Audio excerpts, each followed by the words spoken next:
안녕하세요 여러분. 오늘 하루도 주님의 은혜와 평강이 여러분의 하루에 가득하기를 축복합니다. 오늘 본문은 사사기 20장입니다. 이에 모든 이스라엘 자손이 단에서부터 브엘사바야까지와 길르앗 땅에서 나와서 그 회중이 일제히 미스바에서 여호와 앞에 모였으니 온 백성의 어른 곧 이스라엘 모든 지파의 어른들은 하나님 백성의 총회에 섰고 칼을 빼는 보병은 40만 명이었으며 이스라엘 자손이 미스바에 올라간 것을 베냐민 자손이 들었더라. 이스라엘 자손이 이르되 이 악한 일이 어떻게 일어났는지 우리에게 말하라 하니 레위 사람 곧 죽임을 당한 여인의 남편이 대답하여 이르되 내가 내 첩과 더불어 베냐민에 속한 기브아에 유숙하러 갔더니 기브아 사람들이 나를 치러 일어나서 밤에 내가 묵고 있던 집을 에워싸고 나를 죽이려 하고 내 첩을 욕보여 그를 죽게 한지라. 내가 내 첩의 시체를 거두어 쪼개서 이스라엘 기업의 온 땅에 보냈나니 이는 그들이 이스라엘 중에서 음행과 망령된 일을 행하였기 때문이라. 이스라엘 자손들아 너희가 다 여기 있은즉 너희의 의견과 방책을 낼지니라 하니라. 모든 백성이 일제히 일어나 이르되 우리가 한 사람도 자기 장막으로 돌아가지 말며 한 사람도 자기 집으로 들어가지 말고 우리가 이제 기브아 사람에게 이렇게 행하리니 곧 제비를 뽑아서 그들을 치되 우리가 이스라엘 모든 지파 중에서 100명의 10명, 1000명의 100명, 10,000명의 1000명을 뽑아 그 백성을 위하여 양식을 준비하고 그들에게 베냐민 기브아에 가서 그 무리가 이스라엘 중에서 망령된 일을 행한 대로 징계하게 하리라 하니라. 이와 같이 이스라엘 모든 사람이 하나같이 합심하여 그 성읍을 치려고 모였더라. 이스라엘 지파들이 베냐민 온 지파에 사람을 보내어 두루 다니며 이르기를 너희 중에서 생긴 이 악행이 어찌 됨이냐. 그런즉 이제 기브아 사람들 곧 그 불량배들을 우리에게 넘겨주어서 우리가 그들을 죽여 이스라엘 중에서 악을 제거하여 버리게 하라 하나 베냐민 자손이 그들의 형제 이스라엘 자손의 말을 듣지 아니하고 도리어 성읍들로부터 기브아에 모이고 나가서 이스라엘 자손과 싸우고자 하니라. 그때 성읍들로부터 나온 베냐민 자손의 수는 칼을 빼는 자가 모두 26,000명이요 그 외에 기브아 주민 중 택한 자가 700명인데 이 모든 백성 중에서 택한 700명은 다 왼손잡이라 물매로 돌을 던지면 조금도 틀림이 없는 자들이더라. 베냐민 자손 외에 이스라엘 사람으로서 칼을 빼는 자의 수는 40만 명이니 다 전사라. 이스라엘 자손이 일어나 베델에 올라가서 하나님께 여쭈어 이르되 우리 중에 누가 먼저 올라가서 베냐민 자손과 싸우리이까 하니 여호와께서 말씀하시되 유다가 먼저 갈지니라 하시니라. 이스라엘 자손이 아침에 일어나 기브아를 대하여 진을 치니라. 이스라엘 사람이 나가 베냐민과 싸우려고 전열을 갖추고 기브아에서 그들과 싸우고자 하매 베냐민 자손이 기브아에서 나와 당일에 이스라엘 사람 22,000명을 땅에 엎드려 뛰었으나 이스라엘 사람들이 스스로 용기를 내어 첫날 전열을 갖추었던 곳에서 다시 전열을 갖추니라. 이스라엘 자손이 올라가 여호와 앞에서 저물도록 울며 여호와께 여쭈어 이르되 내가 다시 나아가서 내 형제 베냐민 자손과 싸우리이까 하니 여호와께서 말씀하시되 올라가서 치라 하시니라. 그 이튿날에 이스라엘 자손이 베냐민 자손을 치러 나아가매 베냐민도 그 이튿날에 기브아에서 그들을 치러 나와서 다시 이스라엘 자손 18,000명을 땅에 엎드려 뛰었으니 다 칼을 빼는 자였더라. 이에 온 이스라엘 자손 온 모든 백성이 올라가 베델에 이르러 울며 거기서 여호와 앞에 앉아서 그날이 저물도록 금식하고 번제와 화목제를 여호와 앞에 드리고 이스라엘 자손이 여호와께 물으니라. 그때에는 하나님의 언약궤가 거기 있고 아론의 손자인 엘르아셀의 아들 비느하스가 그 앞에 모시고 섰더라. 이스라엘 자손이 여쭈기를 우리가 다시 나아가 내 형제 베냐민 자손과 싸우리이까 말리이까 하니 여호와께서 이르시되 올라가라. 내일은 내가 그를 네 손에 넘겨주리라 하시는지라. 이스라엘이 기브아 주위에 군사를 매복하니라. 이스라엘 자손이 셋째 날에 베냐민 자손을 치러 올라가서 전과 같이 기브아에 맞서 전열을 갖추매 베냐민 자손이 나와서 백성을 맞더니 꾀엠에 빠져 성읍을 떠났더라. 그들이 큰 길 곧 한쪽은 베델로 올라가는 길이요 한쪽은 기브아의 들로 가는 길에서 백성을 쳐서 전과 같이 이스라엘 사람 30명 가량을 죽이기 시작하며 베냐민 자손이 스스로 이르기를 이들이 처음과 같이 우리 앞에서 패한다 하나 이스라엘 자손은 이르기를 우리가 도망하여 그들을 성읍에서 큰 길로 꿰어내자 하고 이스라엘 사람이 모두 그들의 처소에서 일어나서 바알 다말에서 전열을 갖추었고 이스라엘의 복병은 그 장소 곧 기브아 초장에서 쏟아져 나왔더라. 온 이스라엘 사람 중에서 택한 사람 10,000명이 기브아에 이르러 치매 싸움이 치열하나 베냐민 사람은 화가 자기에게 미친 줄을 알지 못하였더라. 여호와께서 이스라엘 앞에서 베냐민을 치심해 당일에 이스라엘 자손이 베냐민 사람 25,100명을 죽였으니 다 칼을 빼는 자였더라. 이에 베냐민 자손이 자기가 패한 것을 깨달았으니 이는 이스라엘 사람이 기브아에 매복한 군사를 믿고 잠깐 베냐민 사람 앞을 피하매 복병이 급히 나와 기브아로 돌격하고 나아가며 칼날로 온 성읍을 쳤음이더라. 처음에 이스라엘 사람과 복병 사이에 약속하기를 성읍에서 큰 연기가 치솟는 것으로 군호를 삼자 하고 이스라엘 사람은 싸우다가 물러가고 베냐민 사람은 이스라엘 사람 30명 가량을 쳐 죽이기를 시작하며 이르기를 이들이 틀림없이 처음 싸움과 같이 우리에게 패한다 하다가 연기 구름이 기둥같이 성읍 가운데서 치솟을 때에 베냐민 사람이 뒤를 돌아보매 온 성읍의 연기가 하늘에 닿았고 이스라엘 사람은 돌아서는지라.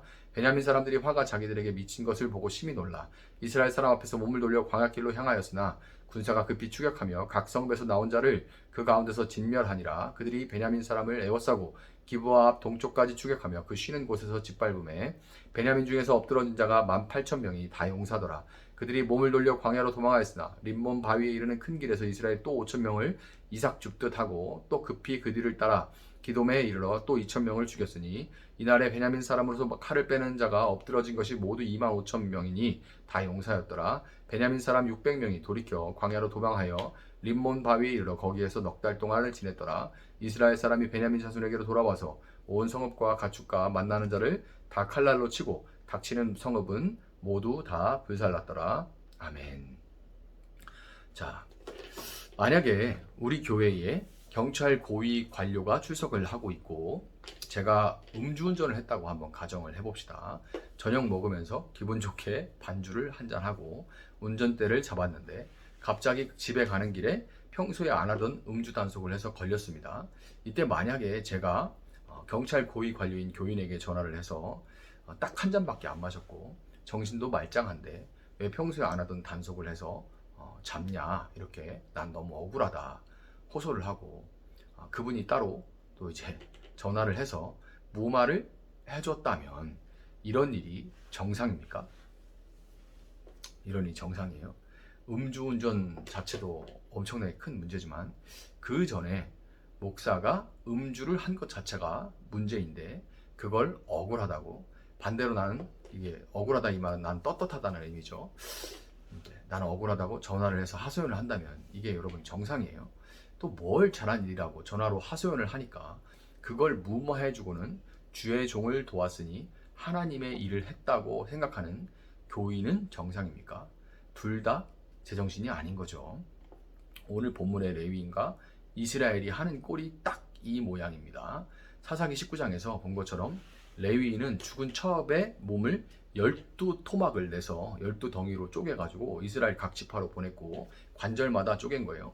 12덩이로 만들어서 각 지파로 보냈고 자신의 억울함을 호소하면서 하나님의 의를 위해 이런 일은 이스라엘에서 제거돼야 된다. 그렇게 각 지파에서 이렇게 연락을 취합니다. 본문 4절을 보면 레위인은 자신의 호소를 듣고 몰려온 이스라엘 연합군에게 너무나도 떳떳하게 내가 내 첩과 더불어 이렇게 말을 해요. 이게 참 진짜 아까 음주운전 한 것처럼 이게 진짜 목사가 말을 할 수 없는 얘기인데 내가 내 첩과 함께 이렇게 말을 해요. 그는 자신의 윤리적인 타락에는 아무런 가책이 없었을 뿐더러 자신이 제사를 앞두고도 5째 날까지 베들레헴에 머물렀기 때문에 해가 지기 전에 촉박하게 출발할 수밖에 없었다는 것과 자신의 체면과 안전을 위해 첩을 자기 손으로 직접 불량배들에게 내어줬다는 것은 쏙 빼요. 쏙 뺨으로써 이스라엘 연합군을 선동했던 겁니다. 자기 의도대로 그들을 선동한 거예요. 또 방법까지 그 첩의 몸을 12도막 내가지고 보면서 충격을 받고 또 그 말에 선동을 당하게끔 아주 그렇게 방법을 쓴 겁니다. 레위인의 선동에 이스라엘 연합군은 베냐민 측의 말은 들어보지도 않고 흥분해서 베냐민 지파와의 전쟁을 선포합니다. 하나님의 의를 위해서라고 기치를 내걸었지만 사실 그들은 자신들의 숫자와 레위인의 호소에 따라서 의를 행한다는 대의 명분에 사로잡혀 있었던 것이고 이방 민족이 쳐들어왔을 때는 불과 몇만 명 모이기도 힘들었던 이스라엘은 베냐민 지파를 정죄하고 단죄하고 심판하는 일에는 한마음이 돼서 외부의 이런 악한 문화와 또 자기를 돌아봐서 성찰하고 외부의 악한 문화와 싸우는 거는 관심이 없어. 누구 정죄하고 뒷담화하고 심판하고 하는 거에는 한마음이 돼서 무려 40만 명이 모여들었습니다. 그러니까 외부 가가지고 이렇게 외부에서 우리가 믿는 자답게 전도하자, 또 복음을 전하자, 그리고 어디 가서 봉사하자 그러면 10,000명, 20,000명 모이기도 힘든데, 그러니까 교인들로 얘기하면 뭐 10명, 20명 모이기도 힘든데 누구 정죄하자, 누구 심판하자, 누가 이랬대, 모여라 이렇게 하니까 온 교인이 거의 다 모였다는 얘기입니다. 한편 베냐민 지파는 레위인의 철을 강간 살해한 불량배들을 내어달라는 이스라엘 연합군의 요구를 거절하고 압도적인 병력의 차이에도 불구하고 그들에게 맞서 싸울 것을 결정합니다. 그들은 하나님 앞에 명백한 잘못을 인정하지 않고 무조건적으로 지파에 속한 사람들을 감싸고 돌면서도 스스로 그것이 하나님을 위한 것이라고 여겼어요. 내 가까운 사람이 혹은 내 새끼, 뭐 내 친구, 내 가까운 사람, 교회에서 뭐 사회에서도 마찬가지지만 그 사람들이 명백히 잘못했음에도 불구하고 나와 관계성 때문에 그냥 무조건 거기 편을 드는 거죠. 감싸고 돌고, 그리고 그렇게 그들을 사랑으로 감싼, 소위 이 사랑이죠. 사랑으로 감싸는 것이 하나님을 위한 것이라고 여겼습니다. 아마도 그들은 이렇게 기도했겠죠. 하나님, 지금 저들이 엄청난 병력을 이끌고 단순하게 봐도 거의 20배 가깝죠.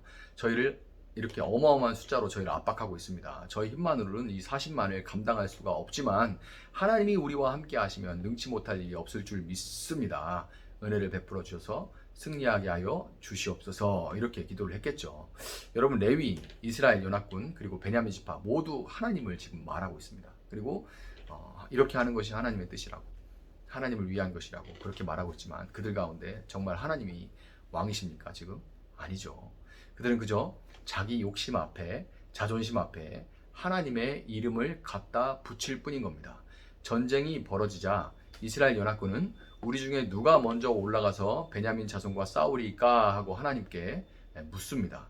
이 기도를 가만히 보면 싸울 것은 이미 정해놓고 누가 먼저 올라갈 것인지만 묻고 있죠. 그러니까 이게 무슨 얘기예요? 그 안에 이미 자기들에게 정당성이 있다는 것과 그리고 승리는 마땅하다라고 그 확신을 하고 있는 거예요. 죽은 레위인의 처가 유다 베들레헴 사람이었기 때문에 유다 지파가 먼저 올라가게 됐지만 하나님은 정작 이스라엘 연합군에게 승리할 것이라고 말씀하지 않으셨고 그들은 병력 차에도 불구하고 첫 싸움에서 무려 22,000명이 전사하는 그런 큰 패배를 당하게 됩니다. 충격적인 패배 후에 그들은 내가 다시 나아가서 내 형제 베냐민 자손과 싸우리까 그렇게 기도를 하죠. 조금 기도가 바뀌긴 한데 여전히 싸울 것을 정해놓고 정당성이 자기들에게 있는, 내가 옳다라고 그렇게 내가 하는 것은 옳다 그렇게 정하고 있는 거죠. 그들은 여전히 베냐민은 틀렸으니까 자신들이 그들을 심판하는 것은 하나님 앞에서 정당하다 그렇게 여기고 있었던 거예요. 그렇게 나간 싸움에서 연합군은 또다시 18,000명을 잃었고 그제야 하나님 앞에 번제와 화목제를 드리며 우리가 다시 나아가 내 형제 베냐민 자손과 싸우리까 말리까 이렇게 물어요. 이 말리까를 붙인다는 게 그들이 지금 어떻게 생각이 바뀌었는지를 보여주고 있는 거죠. 비로소 하나님 앞에 그들 역시 잘못이 있을 수도 있다는 것을 인정하고 번제와 화목제를 통해 먼저 하나님과의 관계를 회복하는 것이 우선이다라는 그런 생각을 하게 됐던 겁니다. 마침내 하나님은 올라가라, 내일은 내가 그를 네 손에 넘겨주리라 이렇게 답을 하셨고 세 번째 싸움에서 베냐민 지파는 이스라엘 연합군에 의해서 괴멸에 가까운 피해를 입고 패배하게 됐습니다. 36절부터 48절에는 거기서 그 전에 끝나서도 되는데 다시 한번 지면을 할애해서 전쟁이, 그 싸움이 어떻게 진행되는지를 자세하게 설명을 하는데 의도가 있겠죠. 이스라엘 연합군이 베냐민을 이렇게 무너뜨리는 과정이 기록이 되어 있는데 그 내용을 이제 여러분 보면서 어디서 많이 본 것 같은 그런 생각이 들 거예요. 여호수아가 아이성을 무너뜨린 과정을 떠올리게 합니다. 그게 떠오르라고 이 과정을 그렇게 자세히 기록을 한 겁니다. 그러니까 베냐민 지파는 그들이 무너뜨렸던 가나안 족속과 같은 모습이 되어서 동족의 손에 의해 가나안 족속과 같이 심판을 당하게 되었던 거예요. 베냐민 지파가 결국 패배했지만 병력의 10분의 1을 잃고 자신의 형제인 지파 하나를 괴멸시킨 이스라엘 연합군 역시 자기 살 깎아먹기죠. 이스라엘 연합군 역시 결코 승리했다고 말할 수 없습니다. 하나님은 양측이 모두 하나님의 이름을 내걸고 각자 자신들의 의를 위해서 싸울 때 그들을 그냥 내버려 두심으로써 이스라엘 전체가 하나님의 심판 아래에 놓여 있는 상태라는 것을 알게 하셨던 겁니다. 여러분, 그들이 만약 나는 옳고 타인은 그르다고 정죄하기에 앞서서 자기 안에 스며든 부패와 타락을 성찰하고 회개하며 끊임없이 이스라엘을 집어삼키기 위해 기회를 노리는 외부의 적들에 대항하기 위해서 힘을 모았다면 어떻게 됐을까요? 사사기와 같은 시대, 저를 포함하여 한국 교회 안에 문제를 지적하는 목소리는 갈수록 높아지지만 이런 문제 저런 문제 스스로 가슴을 치고 삶을 돌이키는 회개는 참으로 희귀한 시대입니다. 먼저 하나님 앞에 번제와 화목제를 드리며 나는 잘하고 있다, 그래도 이 정도는 하고 있다 하는 그런 교만함이 아니라 겸손함으로 하나님 앞에 이 아픈 시대를 위해 기도할 수 있는 저와 여러분, 또 우리 교회가 될 수 있기를 예수님의 이름으로 축복합니다. 잠시 기도하겠습니다. 사랑하신 하나님, 감사합니다. 참으로 아픈 때입니다. 교회가 사역으로부터 문매를 맞고 있는데 무엇 때문에 그러는지 정말 뼈를 깎는 성찰 가운데 돌이키고, 정말 다시금 하나님께서 이 땅 가운데 교회를 보내신 그 원래의 사명과 목적을 회복하기는커녕 교회 안에서 서로 정죄와 판단과 비난이 난무하는 그런 시대입니다. 하나님, 이 시대에 잘못을 지적하고 문제점을 파악하는 것 정말 중요하지만, 그러나 그 잣대로 다른 사람들을 판단하고 정죄하고 미워하고 하나님 죽이기에 앞서 먼저 그 잣대에 나는 어떠한가를 하나님 앞에 돌아보게 하시고, 번제와 화목제를 드려 하나님과 관계를 회복하고 눈물로 한국교회를 위해 또 우리 교회를 위해 기도하는 귀한 우리 삶이 될 수 있도록 하나님 함께하여 주시옵소서. 감사하며 예수님의 이름으로 기도합니다. 아멘. 오늘 주신 말씀 붙들고 계속해서 기도합니다.